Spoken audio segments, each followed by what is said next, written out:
Perkenalkan, nama saya Gayuri Setiawan, jurusan Teknik Informatika. Video ini saya buat untuk menjawab mata kuliah Data Warehouse ulangan akhir semester. Langsung saja, nomor 1.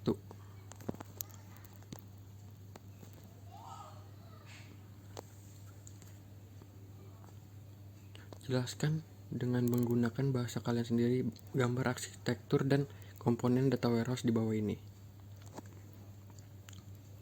1. Data warehouse, data dari sistem mainframe. Data juga bisa didapatkan dari DBMS seperti Oracle dan sumber dari luar atau eksternal.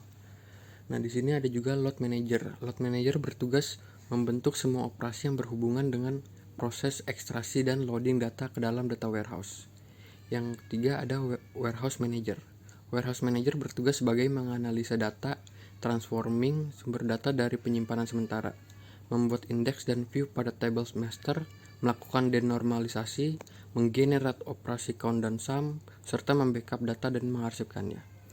Di sini juga ada query manager. Query manager bertanggung jawab terhadap semua operasi yang berhubungan dengan manajemen query user. Komponen ini dibangun menggunakan tools-tools seperti Oracle BI, Spreadsheet, Add-in, dan lain-lain. Detail data merupakan area dalam warehouse yang menyimpan semua detail data dalam skema database. Di sini ada metadata. Warehouse juga menyimpan semua definisi metadata. Metadata ini bertujuan untuk proses ekstraksi dan load, terus proses manajemen warehouse dan proses manajemen query. Nah, di sini ada end user access tools.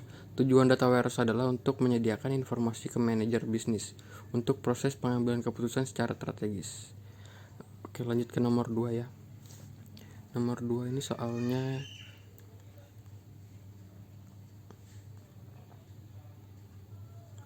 berdasarkan bahasa yang kalian pahami, apakah yang dimaksud dengan proses ekstrak pada extract transformation load? Proses ekstrak merupakan tahap pertama dari sistem ETL. Ekstrak merupakan proses memilih dan mengambil data dari satu atau berbagai sumber, misalnya database, kemudian mengakses data yang diambil. Kita lanjut ke nomor 3. Nomor 3. Dalam dimensional model mengenai istilah user understand ability, query performance, dan resilience to change.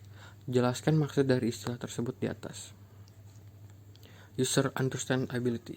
Dibandingkan dengan model yang dinormalisasi, model dimensional lebih mudah dipahami dan dalam model dimensional, informasi dikelompokkan ke dalam kategori atau dimensi bisnis yang koheren, sehingga lebih mudah dibaca dan ditafsirkan. Kesederhanaannya juga memungkinkan perangkat lunak untuk menavigasi database secara efisien. Dalam model yang dinormalisasi, data dibagi menjadi banyak entitas terpisah dan banyak proses bisnis yang sederhana dapat menghasilkan lusinan table yang digabungkan bersama dalam cara yang kompleks. Lalu ada query performance. Model dimensi lebih dinormalisasi dan dioptimalkan untuk query data.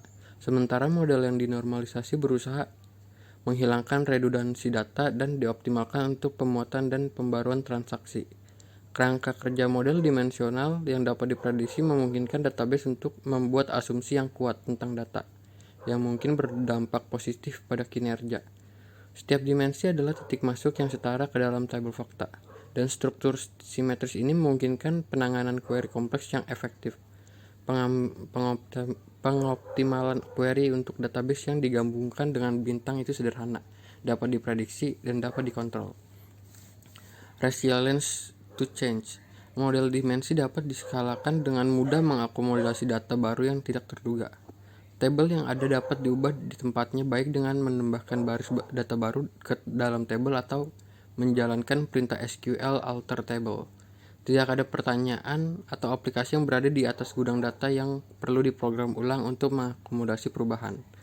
Query dan aplikasi lama terus berjalan tanpa memberikan hasil yang berbeda. Tetapi dalam model yang dinormalisasi, setiap modifikasi harus dipertimbangkan dengan hati-hati, karena ketergantungan yang kompleks antar tabel database. Oke, lanjut ke nomor 4. Sebutkan langkah-langkah sederhana dalam membuat skema star dengan menggunakan tabel fakta dan tabel dimensi. Nah, sebelum untuk membuat star skema, kita harus mengetahui komponen yang ada dalam star skema tersebut. Yaitu ada ada fakta, ada dimension, ada atribut, dan atribut hierarki. Nah, dari fakta ini adalah suatu angka dari pengukuran yang menunjukkan aspek tertentu dari suatu bisnis atau suatu aktivitas. Fakta table berisi beberapa fakta yang terhubung dengan masing-masing dimensinya. Fakta yang berupa nilai yang telah ada atau baru diturunkan pada saat runtime. Bisa dilihat ada gambarnya. Dan kedua ada dimension. Dimension adalah karakteristik suatu ukuran yang menyediakan tambahan cara melihat suatu fakta yang telah diberikan pada fakta table. Dimension disimpan pada dimension table. Nah, ini ada gambarnya juga. Nah, yang ketiga, atribut. Setiap table dimension mempunyai atribut. Atribut sering dipakai pada operasi search, filter, atau grouping dari suatu fakta. Dimension menyediakan karakteristik deskriptif, uraian tentang fakta lewat atributnya. Nah, yang keempat ada atribut hierarki. Atribut pada suatu dimension dapat diurutkan dengan definisi yang baik dalam suatu atribut hierarki. Atribut hierarki menyediakan data dengan organisasi. Kita lanjut ke nomor 5. Nah, nomor 5 ini soal ini ya. Membuat array. Pertanyaannya, buatlah dimensi array untuk data table reseller Anita. Nah, ini ada gambarnya. Kita membuat modelnya. Modelnya kita sebutin satu-satu. Seri 1, seri 2, seri 3. Nah, ini ada warnanya juga. Nah, kita masukin sesuai dengan yang ada pada reseller Anita tersebut. Lanjut ke nomor 2 nya, yang B nya. Kita mau disuruhnya dimensi array untuk data table penjualan di atas. Jadi semua reseller ya penjualannya.